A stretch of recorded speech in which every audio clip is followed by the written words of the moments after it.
So what's up people, in this video we will cover contract. हम video में देखेंगे contract के बारे में, कॉन्ट्रैक्ट क्या होता है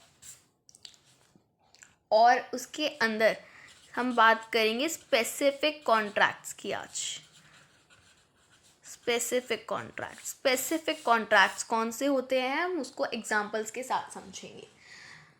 तो सबसे पहले तो specific contracts are of four types. Specific contracts are of four types. सबसे पहले आता है contract of indemnity, contract of indemnity. Then आता है हमारा कॉन्ट्रैक्ट ऑफ गारंटी,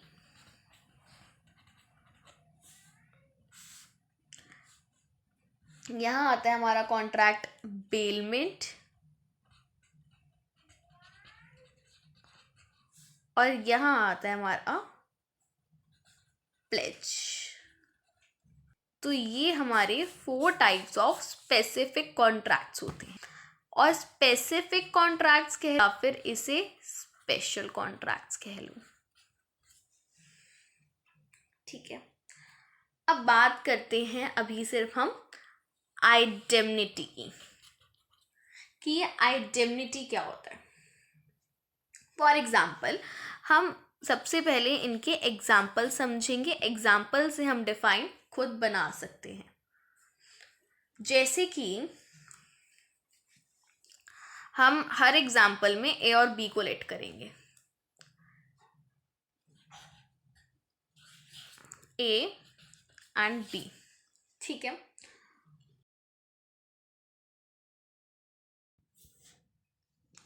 अब ए और बी को हमने लेट कर लिया। ए ने क्या करा, ए ने बी की उस बी की क्या ले ली, फेवरेट लिपस्टिक ले ली, सपोज करते हैं, ठीक है। ए ने बी की क्या ले ली, फेवरेट लिपस्टिक ले ली कुछ दिनों के लिए यूज़ करने के लिए, for a period of time. For a period of time, कोई स्पेसिफिक पीरियड के लिए, for a period of time A ने बी की फेवरेट लिपस्टिक ले ली यूज़ करने के लिए।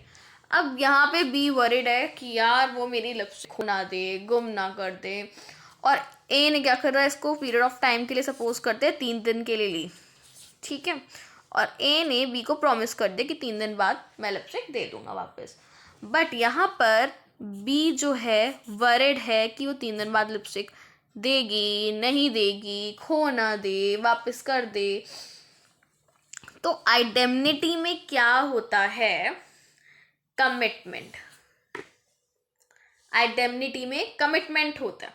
अब यहाँ पर अगर ए ने इसकी फेवरेट लिपस्टिक ली है तो इन रिटर्न ये इसको कॉन्ट्रैक्ट ऑफ आइडेमनिटी देगी। आइडेमनिटी मतलब वो उसको ये एक नहीं, अब मैं तुम्हें एक के बदले 2 लिपस्टिक दूंगी सेम, अगर ये लिपस्टिक मैं तुम्हें 3 दिन के अंदर अंदर नहीं लौटाती, या फिर मैं खो देती हूँ, या फिर जो भी उनके कॉन्ट्रैक्ट में लिखा होगा। तो कॉन्ट्रैक्ट ऑफ आइडेमनिटी मतलब हम एक तरीके से कमिट कर दिया उन्होंने कि ये लिपस्टिक वापस रिटर्न कर देगी। अब इस केस में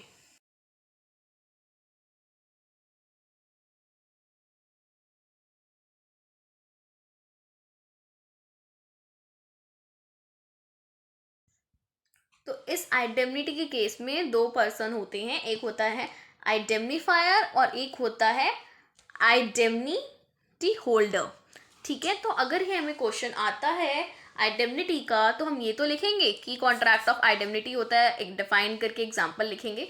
साथ में हम ये भी लिखेंगे कि इसके इंपॉर्टेंट एलिमेंट्स हैं। इसके इंपॉर्टेंट एलिमेंट्स कौन कौन हो गए, एक हो गया हमारा आइडेमनिफायर, एक हो गया हमारा आइडेमनिटी होल्डर, और क्या इसका इंपॉर्टेंट एलिमेंट हो गया कि लॉस या हार्म हो जाना तो लिपस्टिक रिटर्न करेंगे। लिपस्टिक रिटर्न करेंगे मतलब एक प्रॉमिस हो गया। तो ये हम इसके ऐसे एलिमेंट्स भी लिख कर आएंगे डिफाइन से ही उठा के हम उसके एलिमेंट्स भी लिख कर आएंगे। तो इस केस में हमारा आइडेमनिफायर कौन है, ए क्यों है हमारा आइडेमनिफायर वो होता है जो कि एक पार्टी वो होती है जो दूसरे व्यक्ति को सुरक्षा या भरपाई देने का वादा करती है। तो इस केस में सुरक्षा और भरपाई देने का वादा ए, और आइडेंटिटी होल्डर कौन सा हो गया, जो भी सुरक्षा वो प्राप्त करेगा। बी तो प्राप्त करेगा, अगर ये खो देगी ये तो बी तो प्राप्त करेगा। तो बी हमारा आइडेंटिटी होल्डर है। लॉस और हार्म क्या है, ये वो सिचुएशन है जिसमें जिसमें आइडेंटिफायर को आइडेंटिटी होल्डर को सुरक्षा देने की जरूरत पड़ेगी।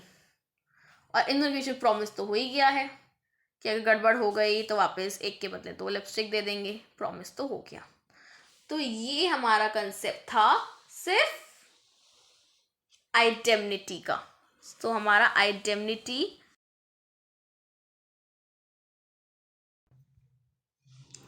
अब मान लेते हैं गारंटी के एग्जाम्पल में कि ए और बी हैं, ये दोनों हस्बैंड वाइफ है, ठीक है। अब ए वाइफ है और जो बी है वो हस्बैंड है, ठीक है। ये हस्बैंड एक स्टोर में एज अ कुक काम करता है। इसकी वाइफ यहाँ खाना खाने गई और she ate but she forget to bring her purse. अब मैनेजर जो है उनको इस पे ट्रस्ट नहीं हो रहा इसकी वाइफ पे कि ये पे करेगी नहीं करेगी, बट ये यहाँ कह रही है मैं इवनिंग तक पे कर दूंगी। एक और बार समझते हैं। हस्बैंड यहाँ काम करता है एज अ कुक, ठीक है। वाइफ यहाँ गई खाना खाने, पर्स लाना भूल गई अपना, तो यहाँ पर उसने कहा मैं इवनिंग तक पे कर दूंगी, बट मैनेजर को ट्रस्ट नहीं हो रहा। अब डोंट से कि उसके हस्बैंड पैसे देते हैं, उसका हस्बैंड पैसे नहीं दे सकता बिकॉज वो अपनी ऑन ड्यूटी है, ठीक है। वो ऑन ड्यूटी है उसका हस्बैंड, तो he can't pay at that moment. लेकिन उसके हस्बैंड ने गारंटी दे दी, उसके हस्बैंड ने क्या दे दी, मैनेजर को गारंटी दे दी कि अगर ये पे नहीं करती आज शाम तक तो मैं पे कर दूंगा। तो यहाँ पर गारंटियर बनना, जब कोई पर्सन गारंटियर बन जाता है उसे कहते हैं कॉन्ट्रैक्ट ऑफ गारंटी। इसमें हम एक और एग्जांपल ले सकते हैं। सपोज करते हैं बैंक जो है हमें लोन नहीं देता, तो हम एक गारंटियर खड़ा कर देते हैं थर्ड पर्सन को, जिसके बिहाफ पर हमें लोन मिल जाता है, तो वो भी एक कॉन्ट्रैक्ट ऑफ गारंटी में ही आता है, ठीक है। तो इस केस में इस केस में भी 3 पर्सन हो गए अगेन। एक तो हमारा हो गया क्रेडिटर, एक हमारा हो गया डेटर और एक हमारा हो गया गारंटियर। इसके इंपॉर्टेंट एलिमेंट्स यही हो गए। क्रेडिटर कौन होगा और डेटर कौन होगा। अब इस केस में कौन होगा क्रेडिटर डेटर, जो मैनेजर है वो होगा क्रेडिटर, ठीक है। डेटर कौन होगा, हम डेटर होंगे भाई, ए यहाँ पे डेटर है इसमें, और गारंटियर तो बी बन गया कि वो पे कर देगा। हो सका कि यहाँ पर भी प्रॉमिस हुआ है, प्रॉमिस ऑफ गारंटी हुआ है, ये लिख सकते हैं प्रॉमिस ऑफ गारंटी हुआ है जी। तो अब हमारा इसी नोट पर गारंटी भी खत्म, ठीक है। अब बात आती बेलमेंट की कि बेलमेंट क्या होता है बेलमेंट। सपोज करते हैं मेरे को, चलो ए बी ले रहे हैं, ए बी लेते हैं। ए को बी का पेट डॉग पसंद आ गया, वाइफ नहीं है अभी, हस्बैंड वाइफ नहीं है, ठीक है। ए और बी है, दोस्त मान लेते हैं, ठीक है। ए को बी का पेट डॉग पसंद आ गया। अब ए ने बी को कहा कि ए मैं रखूंगा इसको 1 वीक के लिए, ठीक है। बी एग्री, उसने कहा मुझे दे दो, तो बी एग्री। तो अब ए की रिस्पॉन्सिबिलिटी है 1 वीक के बाद उस डॉग को लाकर बी को देना, ए की रिस्पॉन्सिबिलिटी है। अब चाहे उस डॉग को कुछ भी हो जाए, कुछ भी, वो ए की रिस्पॉन्सिबिलिटी है कि उसको सही सलामत जैसे लेकर गया था वैसे के वैसे बी को रिटर्न करेगा। तो तो इस कंसेप्ट को कहते हैं हम बेलमेंट। ठीक है, बेलमेंट क्लियर। अब इसके इम्पॉर्टेंट एलिमेंट्स क्या होंगे? इसके इम्पॉर्टेंट एलिमेंट्स तो एक तो होगा ही, बेलर होगा, एक बेली हो जाएगा, और पर्पस था, क्या पर्पस था, क्यों लिया? फॉर एन्जॉयमेंट, है ना, to enjoy the company of the dog and play with for a specific period. Possession क्या ट्रांसफ़र हुआ? नहीं, पोसेशन ट्रांसफ़र नहीं हुआ, बट ये इंपॉर्टेंट एलिमेंट में हम लिखेंगे कि पोसेशन तो ट्रांसफ़र नहीं हुआ, बट थोड़े टाइम के लिए था। रिस्पॉन्सिबिलिटी, क्या रिस्पॉन्सिबिलिटी है? रिटर्न करना है। ये इसके इम्पॉर्टेंट एलिमेंट्स हमें लिखने ज़रूरी होते हैं। तो इसमें बेलर कौन हुआ? बी। क्यों बी हुआ? क्योंकि उसका डॉगी था, वो ऑनर था। जो ओनर होगा वो बेलर होगा। बेली कौन हुआ इसमें? ए। तो ये था हमारा कंसेप्ट बेलमेंट का। I hope it's clear now. ठीक है, चलो जी, अब बात करते हैं हम प्लेज की। प्लेज क्या होता है? इसमें भी हम वापस ए बी ले लेते हैं। चलो, एक ए हो गया हमारा, एक बी हो गया। ठीक है, ए ने क्या करा? अपनी गोल्ड चेन दे दी बी को। ए ने क्या करा? अपनी गोल्ड चेन दे दी किसको? बी को। क्यों दे दी?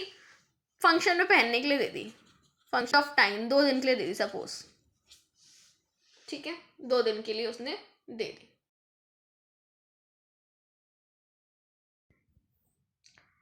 अब यहाँ पर तो भाई बी बहुत परेशान हो गया कि पता नहीं 2 दिन बाद वापस करेगा नहीं करेगा एक गोल्ड की उसकी चेन।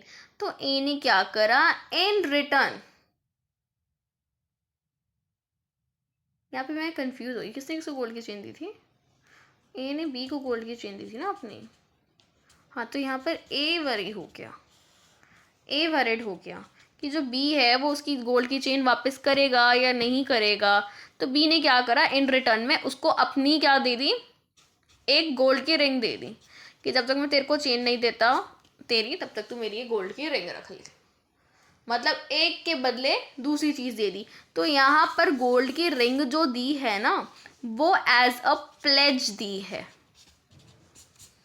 कि जब मैं तेरे को तेरी गोल्ड की चेन दे दूँ तब तू मेरे को भी मेरी वापस गोल्ड की रिंग दे दो। एज अ प्लेज दी है, एज अ श्योरिटी। जैसे कुछ बैंक में गिरवी रखवाते ना, तो यहाँ पर वो गिरवी रखवाना ही, यहाँ पर वो गिरवी रखवाने वाली आइटम को ही प्लेज बोला गया है। बैंक जिसके बिहाफ पे, जिस श्योरिटी के बिहाफ पे लोन देती है, उसे प्लेज बोला गया है।